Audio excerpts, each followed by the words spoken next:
All right, ready to ditch the Iron Age.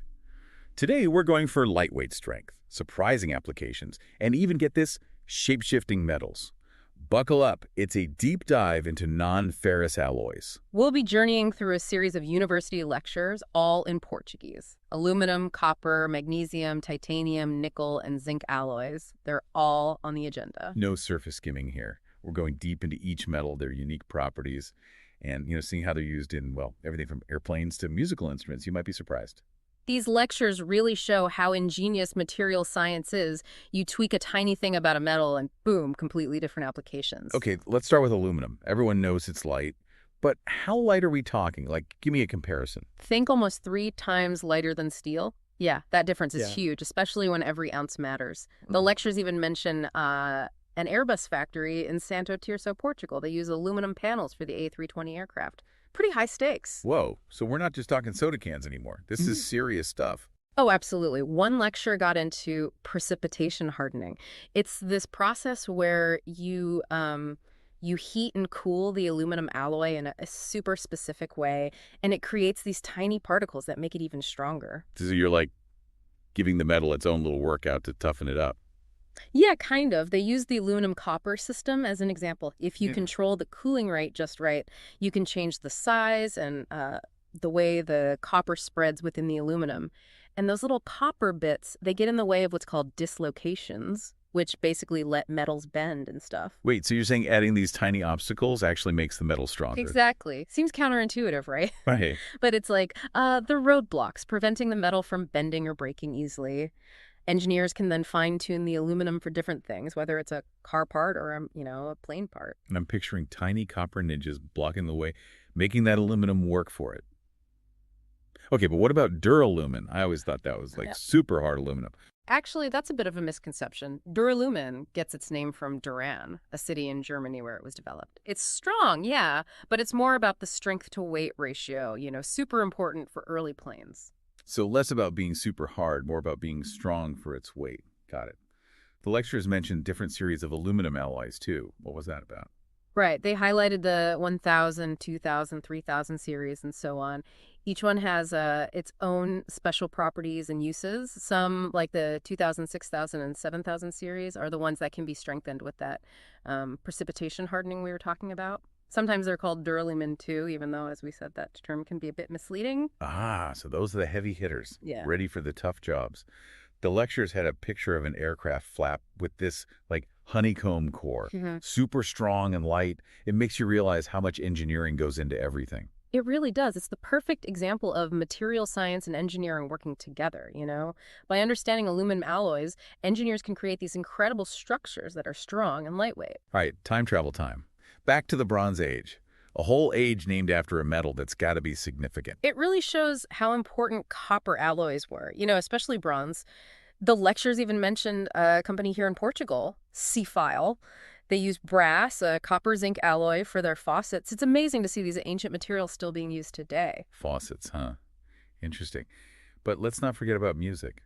Brass instruments. Ah, you're right. How could we forget? The lectures talked about how brass's ductility, its ability to be stretched and shaped, that's what makes those intricate instruments possible. So it's not just about the sound, it's how the metal can be formed into those crazy shapes. Exactly. And besides music, brass is really good at resisting corrosion. That's why they use it for things like marine propellers and, even cartridge cases, because it can be stretched and shaped so easily. Wow, from cartridges to propellers to brass does it all.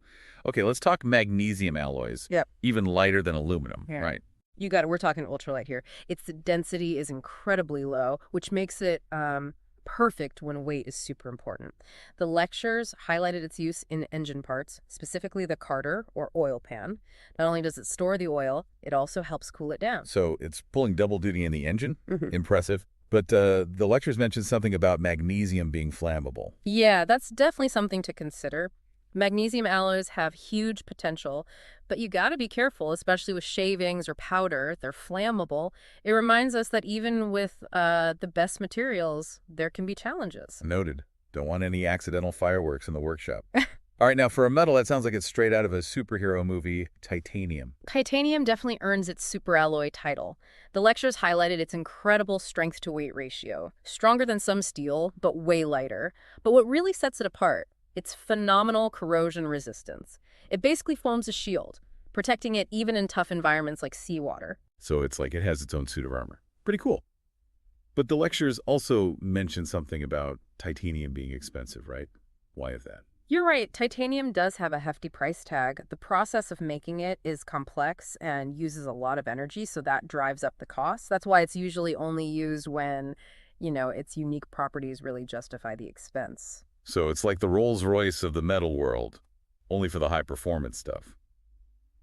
Speaking of high performance, let's talk about another superalloy, nickel alloys. What makes them special? Nickel alloys are all about extreme environments. Those places with high temperatures and lots of corrosion, they can handle it. Perfect for things like turbine blades and jet engines. Those things experience incredible heat and stress. They're also great at resisting corrosion and oxidation, which makes them ideal for, like, harsh chemical environments. Yeah, those turbine blades must be under some serious pressure. How do nickel alloys stand up to all that stress? It's all about the microstructure, just like with those aluminum alloys and their precipitates. Nickel alloys can form really stable precipitates that prevent the metal from deforming, even at crazy temperatures. The lectures even talked about single crystal blades. That's where things get really interesting. Single crystal blades. Okay, now I'm really intrigued. What are those and what makes them so special? Well, imagine a turbine blade that's grown from a single crystal. That means it doesn't have any grain boundaries. Those boundaries are usually weak points, prone to creep at high temperatures. By getting rid of them, single crystal blades can withstand those tough conditions for much longer. Wow, that's some next-level engineering. Manipulating something as small as grain boundaries can have such a huge impact. Amazing. It really shows how powerful material science is. By controlling the microstructure, we can unlock all sorts of potential and create materials that can handle even the most demanding applications. All right, before we move on, I got to ask about shape memory alloys. The lectures talked about nitinol, a nickel titanium alloy. They even showed this video of a deformed paperclip, and then it, magically unbent itself when it was heated. How does that even work? Nitinol, the shapeshifter. It all comes down to this cool phenomenon called the shape memory effect. Basically, nitinol can remember its original shape. Even after it's been deformed, when you heat it up, its crystal structure changes, and it snaps back to its old shape. So it's like the metal has a built-in memory. That's wild. But how are we actually using this in the real world? The applications are growing all the time, from antennas in space to things like actuators and robots, and even in the medical field with stents and braces. It's finding its way into so many fields. Its ability to change shape when the temperature changes opens up possibilities we never even thought of before. It's mind-blowing to think we can engineer materials that can do things like that. Okay, ready to talk about our last metal on the list, zinc. I know it's in brass, but what else is it used for? Zinc may not be as flashy as titanium or as strong as nickel alloys, but it has a very important job protecting other metals from corrosion. The lectures really highlighted its importance in galvanization. That's when they coat steel with zinc to prevent rust. You see galvanized steel everywhere, from guardrails and fences to water pipes and even roofs. So zinc is like the unsung hero, protecting all that steel from rusting away. You got it. It shows that material science isn't always about creating the strongest or lightest metal. Sometimes it's about protecting and enhancing what we already have. And zinc isn't just about protection, it's got a creative side too. The lectures talked about how it's used in die casting to create really complex shapes. They even showed us a Zamac part. Zamac's a trade name for zinc die casting alloys, and the details were amazing. Okay, so zinc can protect and create. That's pretty cool. But are there any downsides to using zinc alloys? Well, one thing to keep in mind is that zinc isn't very ductile. That means it's not as easy to stretch or bend like some other alloys. This is because of its hexagonal, close-packed crystal structure. So, maybe not the best choice for a trombone then. Probably not the best. But when you don't need something super bendy, zinc alloys are a great choice. They're affordable, easy to cast, and they resist corrosion like a champ. It's a good reminder that each material has its own strengths and weaknesses, and picking the right one for the job is super important in engineering. Well, we've covered a ton of ground in this first part of our deep dive. From lightweight aluminum to shape-shifting nitinol and everything in between, the world of non-ferrous alloys is full of surprises. It's amazing to see the diversity of these materials and how they're used in everything from planes and cars to, medical devices and everyday objects. I'm really blown away by how creative material scientists and engineers are. They're always pushing the boundaries, finding new ways to improve materials and create solutions to all sorts of challenges. Absolutely. And as we learn more about material science, who knows what incredible innovations await us in the future? New alloys, new properties, new solutions to problems we haven't even thought of yet. It's a thrilling time to be following the world of materials. And to all our listeners out there, we encourage you to keep exploring, keep learning, and never stop asking questions. There's a whole universe of materials out there, each with its own fascinating story to tell and the potential to shape our future. And hey, if you want to learn more about the specifics of all these incredible materials, make sure to check out the original lectures we mentioned, all in Portuguese, of course. They're a goldmine of information. Absolutely. We'll make sure to include links in the show notes. And be sure to join us for part 2 of this deep dive, where we'll delve even deeper into the fascinating world of non-ferrous alloys. We've got some incredible stories and surprising discoveries to share, so you won't want to miss it. So remember those aluminum alloys and that precipitation hardening?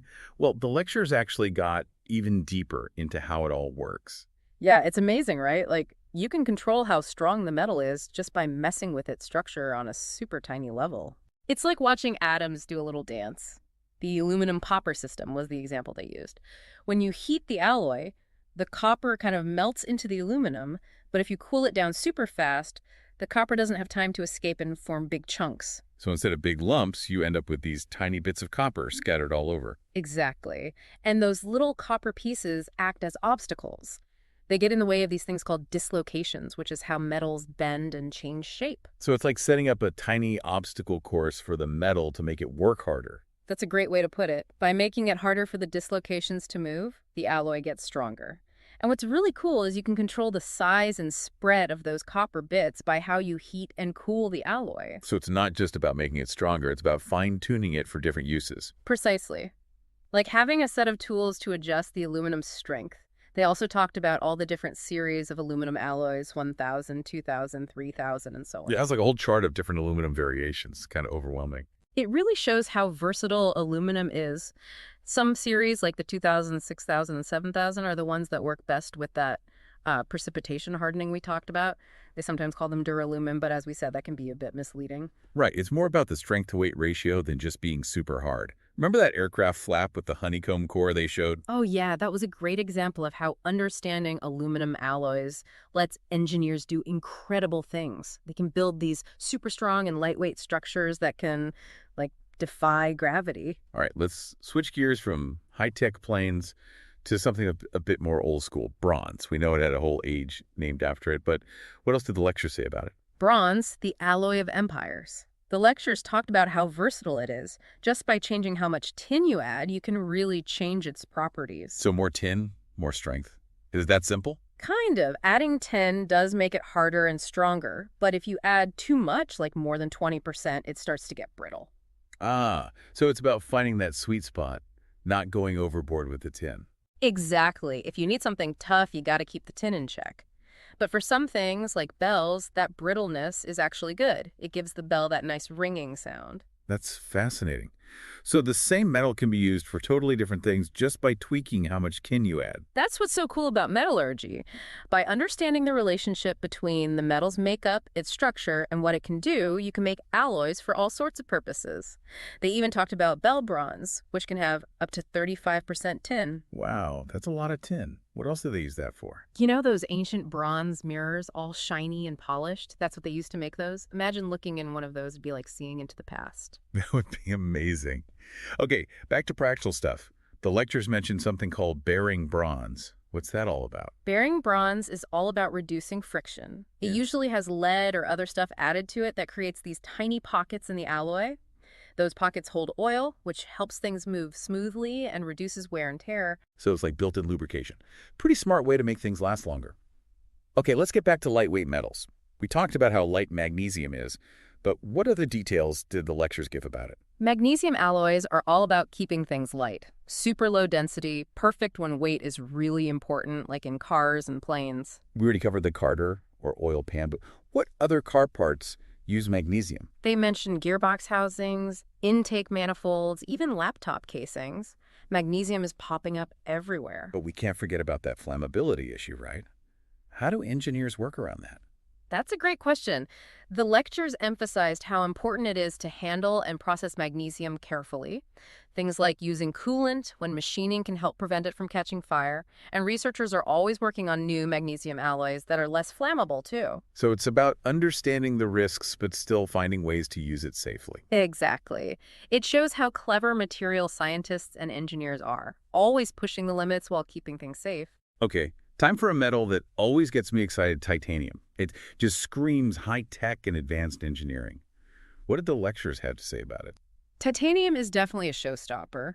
The lectures talked about its amazing strength-to-weight ratio. It's even stronger than some steel, but way lighter. We touched on how great it is at resisting corrosion, Yeah. but what else makes it so special? One thing they emphasize is how biocompatible it is. That means the human body can handle it really well. It's perfect for medical implants, like artificial joints, dental implants, even bone plates and screws. So it's not just about building strong structures, it's about using it inside the body, too. Amazing. It really shows how versatile titanium is. Scientists and engineers are using it to improve people's health in all sorts of ways. But remember, even titanium has its limits. Right, we talked about how expensive it is. Are there any other downsides? One thing to watch out for is that it can react with certain elements when it gets really hot. So in some extreme environments, like in some industrial processes or in space, it might not be the best choice. So it's not completely invincible then, even with all its superpowers? Nope, no material is. The key is knowing the strengths and weaknesses of each one and picking the right material for the job. Makes sense. Okay, let's talk about another tough metal, nickel. The lectures talked about how it can handle crazy temperatures and harsh environments. Why is it so good at that? Nickel alloys are known for being incredibly strong, even at high temperatures. Most metals would soften and warp under those conditions, but nickel just keeps going. That's why it's used in things like turbine blades and jet engines and gas turbines. Those things get super hot and have to withstand a lot of stress. We talked about single crystal blades, but the lectures also mentioned controlling the grain structure to make nickel even better at handling high temperatures. How does that work?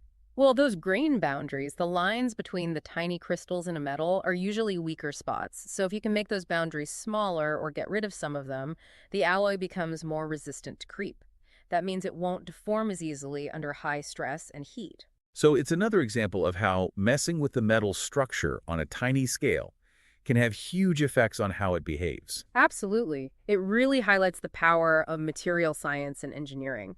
We can take our understanding of how atoms are arranged and use it to create materials with incredible properties. Okay, before we move on, we got to go back to that shape memory effect. Mm-hmm. Remember nitinol, that nickel titanium alloy that can remember its shape? Yeah. The lectures went into more detail about the science behind it. Yeah, that paperclip unbending itself when heated was crazy. What's happening at the atomic level to make that happen? The lectures explained that it all has to do with a change in nitinol's crystal structure. At low temperatures, it's in what's called a martensitic phase, which is pretty soft and easy to deform. But when you heat it up, it transforms into an austenitic phase, which is more rigid and has a different crystal structure. So by heating it, you're basically triggering a shape-shifting transformation in the atoms. You got it. And what's amazing is that this transformation is reversible. When the nitinol cools down, it goes back to its martensitic phase, but it still remembers the shape it had in the austenitic phase. So if you bend it when it's cold, then heat it up, it'll snap back to the shape it had when it was hot. Exactly. It's like a tiny switch that controls the shape of the material just by changing the temperature. It's this unique property that makes nitinol so useful for things like self-deploying antennas, actuators, and even medical stents and braces. This deep dive is really taking us deep. We've seen how versatile non-ferrous alloys are, from their strength and lightness to their shape-shifting and corrosion-resisting powers. But before we wrap things up, there's one more metal we need to talk about: zinc. What did the lectures tell us about this often overlooked element? Zinc may not be as flashy as titanium or as tough as nickel, but it plays a vital role in our daily lives. It's often working behind the scenes, protecting and enhancing other materials. Okay, I'm all ears. Let's hear about the hidden talents of zinc. All right, zinc. Not as fancy as titanium, maybe, or as strong as nickel, but I'm ready to hear about its hidden talents. Well, the lectures really focused on zinc as a protector. They went into detail about galvanization, that process where they coat steel with zinc to stop it from rusting. Yeah, galvanized steel, I've heard of it, but I never really thought about how important that zinc coating is. Oh, it's crucial, especially for things that are outside, exposed to the weather, guardrails, fences, even water pipes and roofs. That zinc layer really helps them last longer. So it's like the zinc is taking the hit, protecting the steel from rust. You could say that. It's a great example of how, in material science, you can combine materials so they work together, one helping the other. And it's not just about protecting stuff, right? The lectures mention zinc being used in die casting, too, to make those complex shapes. Right. They talk specifically about Zamac, which is a trade name for these zinc die casting alloys. They have a really low melting point, so they flow really well, which is perfect for making intricate parts with lots of detail, stuff you couldn't easily make with other metals. They showed us some Zamac parts, and the detail was amazing. Yeah. It's hard to believe they can make those with, like, any other process. It really shows how precise and versatile die casting is, and how the properties of zinc alloys make it all work. But even with all that, there must be some limitations to zinc alloys, right? Of course, no material's perfect. One thing to think about is that zinc isn't very ductile. It's not as easy to stretch or bend as some other alloys because of, well, its hexagonal, close-packed crystal structure. So not the best choice for a trombone, then. Probably not. But if you don't need something super bendy, zinc alloys are a fantastic option. They're affordable, easy to cast, and resist corrosion really well. It's a good reminder that every material has its strengths and weaknesses, and it's up to the engineer to pick the right one for the job. Absolutely. Choosing the right material is so important in engineering. You have to think about all sorts of things, like how strong it is, how well it resists corrosion, how much it costs, how you're going to work with it. Wow, we've really gone deep on this deep dive. From the lightness of aluminum to the shape-shifting nitinol and everything in between, the world of non-ferrous alloys is full of amazing stuff. It's been an incredible journey exploring all these different materials and how they're used in everything around us, from airplanes and cars to even things inside our bodies. What really stands out to me is how creative and innovative materials scientists and engineers are. They're not just finding new materials. They're figuring out how to make existing ones even better and combining them in new ways to solve problems we never even thought of. It's true. And as we learn more about material science, I can't wait to see what the future holds. Who knows what new alloys we'll discover, what amazing properties we'll unlock, what challenges we'll overcome. It's definitely an exciting time to be following the world of material science. To all our listeners, keep exploring, keep learning, and keep those questions coming. There's a whole world of materials out there, each with its own story to tell and the potential to shape our future. That's right. So until next time, keep diving deep and keep those minds curious.